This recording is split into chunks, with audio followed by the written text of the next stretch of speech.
बाप, बेटे और रूह कुदुस के नाम से आमीन। हे खुदा, हमारी मदद करने आओ। हे प्रभु, हमारी मदद करने जल्दी आओ। जलाल बाप और बेटे और रूह कुदुस का हो, जैसा कि इब्तिदा में था, अब है और हमेशा होगा। आमीन। हालेलुया। प्यारे भाइयों और बहनों, आज शुक्रवार अगस्त की 27 तारीख है। आज हम चौथे सदी के संत मोनिका की यादगारी मनाते हैं। वह अफ्रीका के अल्जीरिया देश में रहने वाली थी।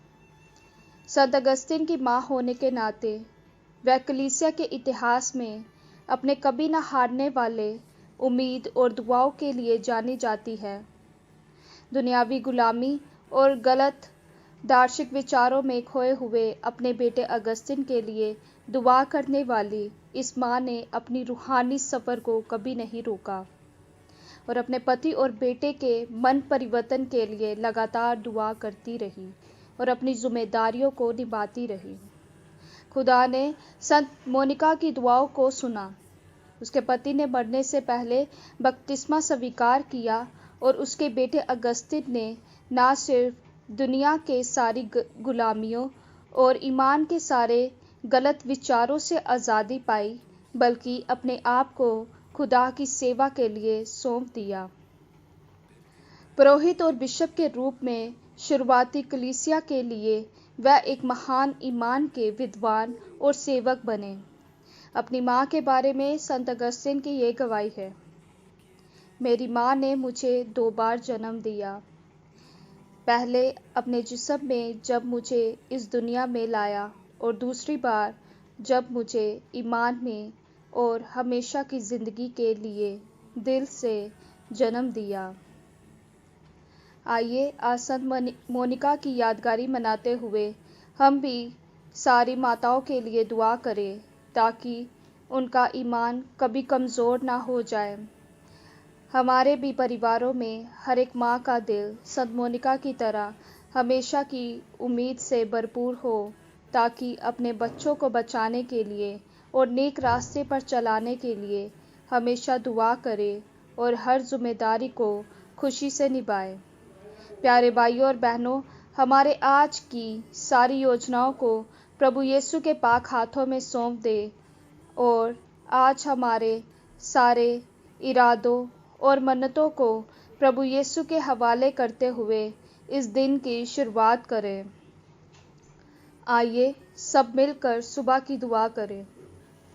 हे खुदावन खुदा, हम तुझे सारे दिल से शुक्र अदा करते हैं कि तूने हमें इस नए दिन को देखने की बरकत दी है। हम आज के हमारे सारे ख्यालों, बातों और कामों को तेरे हवाले करते हैं।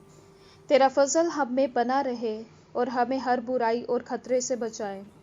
हे खुदावन यीशु मसीह, हमें अपनी खास बरकत दे कि हम आज के दिन तेरे पाक वचन के खिलाफ कुछ भी ना करें, बल्कि हर बात में तेरी ही पाक मर्जी पूरी करें। आज के हमारे हर ज़रूरत और योजनाओं को तेरी मुबारक माँ मरियम के बेदाग दिल के वसीले तेरे हाथों में सौंपते हैं। आमीन। आइए प्यारे भाइयों और बहनों, आज के पाक कलाम को ध्यान से सुने। पवित्र आत्मा हमें रूहानी ताकत दे ताकि हम खुदा के पाक वचन को उसकी पाक मर्जी के मुताबिक आज के हमारे हर काम के लिए समझ सके। पहला पाठ थेसलनिकियों के नाम संत पौलुस का पहला पत्र, उसका 4 बाब प्रसंख्या 1 से 8 तक। भाइयों, आप लोग हमसे ये शिक्षा ग्रहण कर चुके हैं कि किस प्रकार चलना और ईश्वर को प्रसन्न करना चाहिए, और आप इसके अनुसार चलते भी हैं।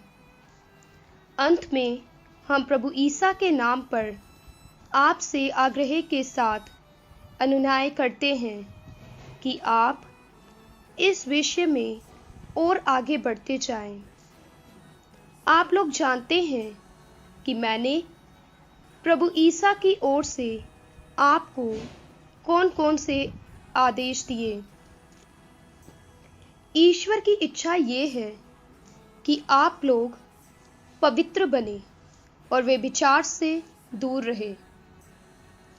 आप में प्रत्येक धर्म और औचित्य के अनुसार अपने लिए एक पत्नी ग्रहण करे, गैर यहूदियों की तरह जो ईश्वर को नहीं जानते कोई भी वासना के वशीभूत ना हो, कोई भी मर्यादा का उल्लंघन ना करे और इस संबंध में अपने भाई के प्रति अन्याय नहीं करे, क्योंकि प्रभु इन सब बातों का कठोर दंड देता है, जैसा कि हम आप लोगों को स्पष्ट शब्दों में समझा चुके हैं। क्योंकि ईश्वर ने हमें अशुद्धता के लिए नहीं, पवित्रता के लिए बुलाया। इसलिए जो इस आदेश का तिरस्कार करता है वह मनुष्य का नहीं बल्कि ईश्वर का तिरस्कार करता है, जो आपको अपना पवित्र आत्मा प्रदान करता है। ये खुदा का पाक कलाम है। खुदा का शुक्र हो।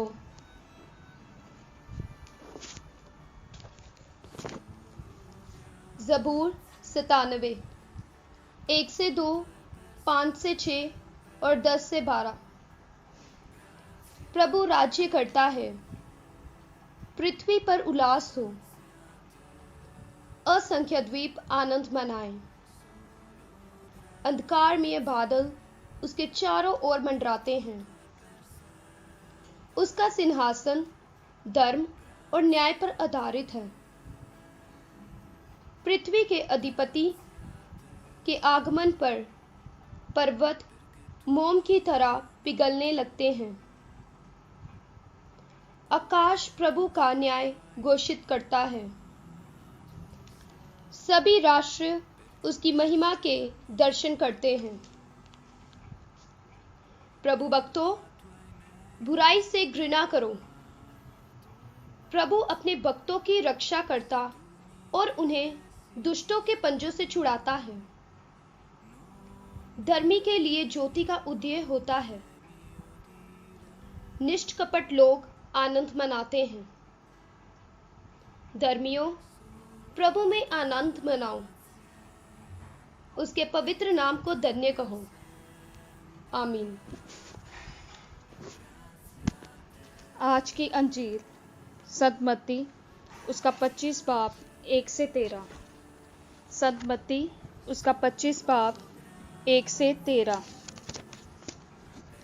उस समय स्वर्ग का राज्य उन 10 कुँवारियों के सदृश होगा जो अपनी अपनी मशाल लेकर दूल्हे की अगवानी करने निकली। उनमें से 5 नासमझ थी और 5 समझदार। नासमझ अपनी मशाल के साथ तेल नहीं लाई। समझदार अपनी मशाल के साथ साथ कुप्पियों में तेल भी लाई।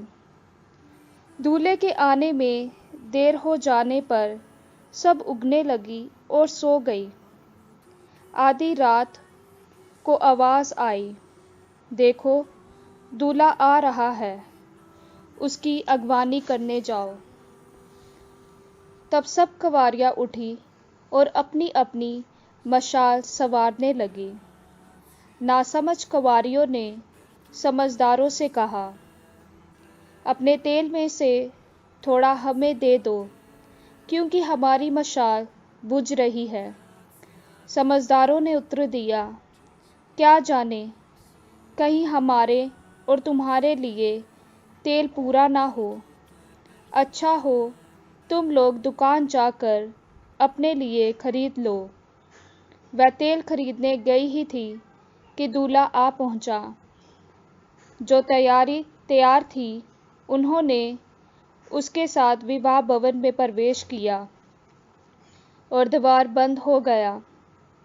बाद में शेष कुँवारियाँ भी आकर बोली, प्रभु प्रभु, हमारे लिए द्वार खोल दीजिए। इस पर उसने उत्तर दिया, मैं तुमसे ये कहता हूँ, मैं तुम्हें नहीं जानता। इसलिए जागते रहो, क्योंकि तुम ना तो वह दिन जानते हो और ना वह घड़ी। ये खुदा की पाक अंजील है। मसीह तेरी सताइश हो। हम दुआ करें। हे खुदा, आज के इन पाक वचनों के लिए हम तुझे धन्यवाद देते हैं। हमारे आज के दिन के हर विचार, योजना और मेहनत में तेरा फजल हमें संभाले। हमारी हर मेहनत तेरे रहम और प्यार के चलते तेरे आत्मा के फल पैदा करे और हमारे हर परेशानी, मुसीबत में हमें तेरे पाक फरिश्तों का सहारा मिले। है पवित्र आत्मा, हमारे दिल दिमाग में उतर आओ और हमें अपने वरदान से भर दो। हे प्रभु यीशु, हम पर रहम कर और हमें अपने प्यार और रहम से भर दे, ताकि हम आज के दिन को हलीमगी और प्यार के साथ जी सके। ये दुआ हम करते हैं अपने प्रभु यीशु के नाम से, आमीन। ऐ हमारे बाप, तू जो आसमान पर है, तेरा नाम पाक माना जाए, तेरी बादशाही आए, तेरी मर्जी जैसे आसमान पर पूरी होती है, जमीन पर भी हो। हमारे रोजाना की रोटी आज हमें दे, और जिस तरह हम अपने कर्जदारों को बख्शते हैं, तू हमारे कर्ज हमें बख्श, हमें आजमाइश में न पड़ने दे, बल्कि बुराई से बचा। आमीन। सलाम मरियम, पुरफज़ल, खुदावंद तेरे साथ है, तू औरतों में मुबारक है, मुबारक ही तेरे पेट का फल यीशु। ऐ मुकद्दस मरियम, खुदा की माँ, हम गुनाहगार के वास्ते दुआ कर, अब और हमारी मौत के वक्त। आमीन। जलाल बाप और बेटे और रूह कुदुस का हो, जैसा कि इब्तिदा में था, अब है और हमेशा होगा। आमीन। खुदावन हम सबको बरकत दे, हमें हर बुराई से बचाए और हमें हमेशा की ज़िंदगी के रास्ते पर ले जाए। आमीन।